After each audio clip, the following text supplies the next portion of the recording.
तो बैक लग गई है, अब क्या करें। बहुत सारे बच्चों को क्वेरी आ रहा था कि सर बैक लग गए, इंस्टा पे मैसेज आ रहे थे सर एक वीडियो बना दो, कि बहुत कंफ्यूजन हो रही है कि अब क्या करें। मतलब देखो, जिंदगी अगर एक बैक लग गई तो ये मत समझो कि हाँ खत्म है, लेकिन नहीं, उन बच्चों के लिए भाई सही नहीं है कि जब मैं कहता था टाइम है कि भाई पढ़ ले पढ़ ले पढ़ ले, लेकिन आप क्या कहते कोई बात नहीं, और टाइम है और टाइम है और टाइम है, लो टाइम ले लो, कोई बात नहीं, लेकिन टेंशन नहीं लेना है। अगर आपने एक चीज सुना होगा, तू नहीं तो कोई और सही, कोई और नहीं तो कोई और सही, लाखों है जहां में तू ही तो एक नहीं। जस्ट लाइक इसी तरह अगर हम लोग देखें करियर के बारे में बात करें, तो सिर्फ यहाँ पे आपका सिर्फ एक सब्जेक्ट में या फिर आपकी बैक लगी तो जिंदगी खत्म नहीं है।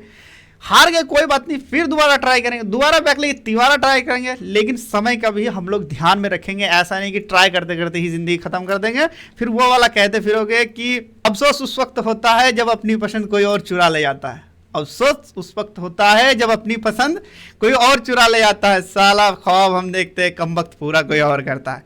तो ये चीज ना हो, तो इसके लिए क्या करना है, आपको टाइम से रहते हुए सब कुछ आपको बैक क्लियर करना। तो उसी चीज को हम लोग डिस्कस करेंगे कि आपके पास अब क्या क्या ऑप्शन बचा है। आपने सुना होगा बहुत सारी चीज में, बहुत सारी वीडियो अब तक देख ली होगी, लेकिन टेंशन मत लेना मेरे भाई। देखो, मैं अगर खुद बात करूं तो मैं 12 में बहुत कम नंबर था, बस किसी तरह पास हो गया, 2nd डिवीजन था। लेकिन वही अगर मैं बैचलर में दिया तो 80% टॉपर में था, मास्टर में एकदम टॉपर में था।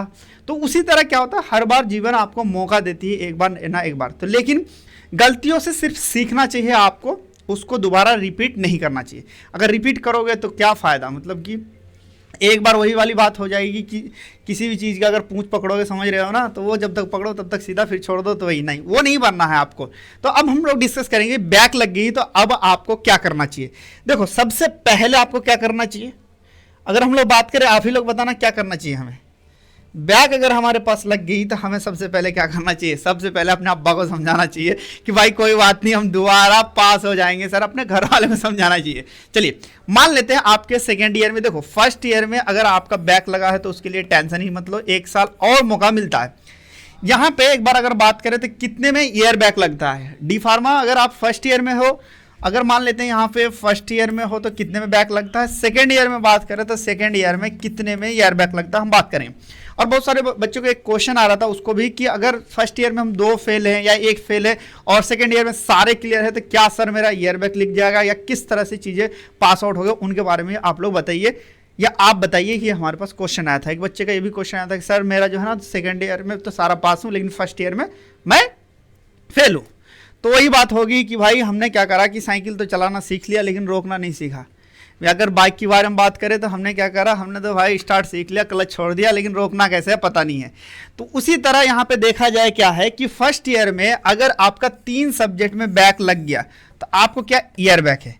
यहाँ पे आप क्या कर सकते हैं कि अगर मान लीजिए 2 भी अगर आप पास है तो आपके पास एक और मौका मिलता है कि इसको आप क्या कर सकते हैं, क्या आप इसको 2nd ईयर से पहले क्लियर कर सकते हैं। अब देखो कितने मौके मिलते हैं। 1st ईयर के बारे में बात कर लेते हैं। पहला आता है रीवैल्यूएशन। क्या है, आप रीवैल्यूएशन इसको कर सकते हैं कि रीवैल्यूएशन करके अगर आपके ऊपर कॉन्फिडेंस है कि नहीं मैंने पेपर अच्छे से लिखा और मैं पास आउट हो जाऊंगा, तो आपको क्या करना है, आपको रीवैल्यूएशन करना है। चलो रीवैल्यूएशन में भी मान लेते हैं आप क्या हो गए, फेल हो गए, तो आपके पास दूसरा ऑप्शन क्या बचता है। दूसरा आपके पास क्या है कि आप यहाँ पे बैक ईयर का मतलब कह सकते हैं बैक का फॉर्म भर के वहां पे आप पास हो सकते हैं। चलो इतने भी निकम में हो कि चलो ये भी नहीं पास हुआ, तो आपके पास एक ऑप्शन और बचता है कि जब आप 2nd ईयर में जाएंगे, लेकिन यहाँ पे ध्यान रखना 3 से ऊपर नहीं होना चाहिए, मतलब 3 भी लग गया तो अब ईयर बैक चला जाएगा आपका। तो यहाँ पे अगर 2 भी आपके पास बैक है तो क्या आपको लगना है, तो यहाँ पे मौका मिल जाता है कि आपको 2 सब्जेक्ट 1st ईयर का, बाकी आपका 2nd ईयर का ऑल सब्जेक्ट के साथ आप यहाँ पे एग्जाम दे सकते हैं। अब यहाँ पे क्वेश्चन आता है, यहाँ पे गेम चेंजिंग है। अगर यहाँ पे आपने कोई सा भी एक भी सब्जेक्ट में आपने फेल हो गया तो समझो ईयर बैक है। रीजन क्या है कि टाइम आपको समझाऊंगा नेक्स्ट वीडियो में कि किस तरह से आपको ईयर बैक मैं कह रहा हूं। आपके पास यहाँ पे भी मौका क्या मिलता है 2nd ईयर में, पहला तो मौका मिलता है क्या, रिवैल्यूएशन का, आप रिवैल्यूएशन कर दो। अब दूसरा मौका आता है आपके पास कि बैक भर दो। बैक करोगे तब भी मतलब 1 साल का लगभग आपका डिले है, मतलब कि आपके करंट सेशन से डिले चलने लगेगा। तो अब यहाँ पे ऑप्शन आपके पास बन जाता है क्या क्या। अब जो आप लोग के पास है, पहला ऑप्शन है क्या, आपका रिवैल्यूएशन। क्या, रिवैल्यूएशन। अब एक क्वेश्चन आता है, बहुत सारे बच्चे ने क्या करा, पैसे रख दिए थे, पैसे के चक्कर में भी बहुत का यूएफएम लग गया। यूएफएम का मतलब उसमें क्या आता है कि आपने गाइडलाइंस फॉलो नहीं की, पैसा आप देने की कोशिश किया और आपके अच्छाई की जगह उल्टा आपका बुराई हो गया। तो आप क्या करेंगे, रीवैल्यूएशन यहाँ पे आप यहाँ पे कर सकते हैं। रीवैल्यूएशन में अब क्वेश्चन आता है एक बच्चे का कि सर कितने नंबर तक हम यहाँ पे पास आउट हो सकते हैं।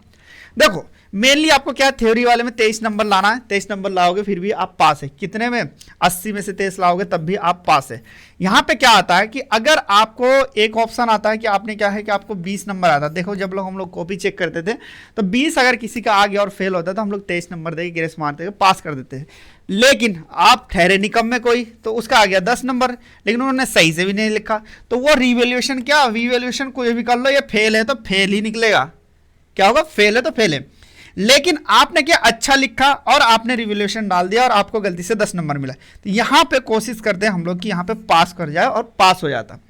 एक ऑप्शन और आता आपके पास कि रिवैल्यूएशन की कंडीशन जो टीचर किस हिसाब से सोचते हैं कि जैसे मान लीजिए आपके क्या है, एक एग्जांपल पे 17 नंबर दिए हैं और आपने अच्छे से रिप्रेजेंट कर दिया, तो 5 से 10 नंबर तक के बीच में जो भी रहता है आपको इजीली समझो पास हो जाएगा। आप लोग कॉपी जैसे लिखे हो।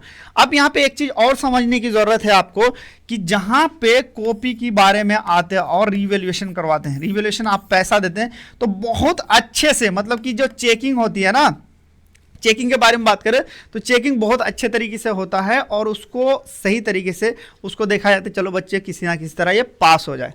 तो यानी कह सकते हैं आप रिवैल्यूएशन तब भरें कि जब आपके पास कॉन्फिडेंट हो और चीज़ें सही हो। अब रिवैल्यूएशन में आप अगर फेल हो जाते हो तो आपके पास क्या आता है कि आप बैक पेपर भर सकते हो और बैक पेपर देख के आप क्या कर सकते हो, बैक पेपर देने के बाद आप नेक्स्ट जा सकते हो। लेकिन यहाँ पे कोशिश करना फर्स्ट ईयर में अगर है तो 2 बैक तो चलो ठीक है, लेकिन 3 बैक कोशिश करना कि ना लगे। इसके लिए एक ऑप्शन आता है कि रिवैल्यूएशन कर देना। देखो डीमोटिव होने की ज़रूरत नहीं है। लाइफ में सिर्फ ये नहीं होता कि आप डी फार्मा करके या फिर फार्मेसी करके ही आप कुछ कर पाओ। फेल बहुत सारे स्टूडेंट हैं, वो भी अच्छे जीवन में अच्छा कमा रहे हैं। तो बस घर वाले को समझाना है कि कोई बात नहीं सर, ये हमारे लिए है नहीं, हम दूसरा करेंगे, हम बिजनेस करेंगे। मतलब कि उसे समझाना है, डिप्रेशन में नहीं जाना है और बिल्कुल थोड़ा सा तैयारी करना है और इजी से आपको निकल जाना है। और कोई भी क्वेरी हो, कुछ भी हो तो आप मुझे कमेंट में कर सकते हैं या फिर मेरा व्हाट्सएप नंबर पे मैसेज कर सकते हैं।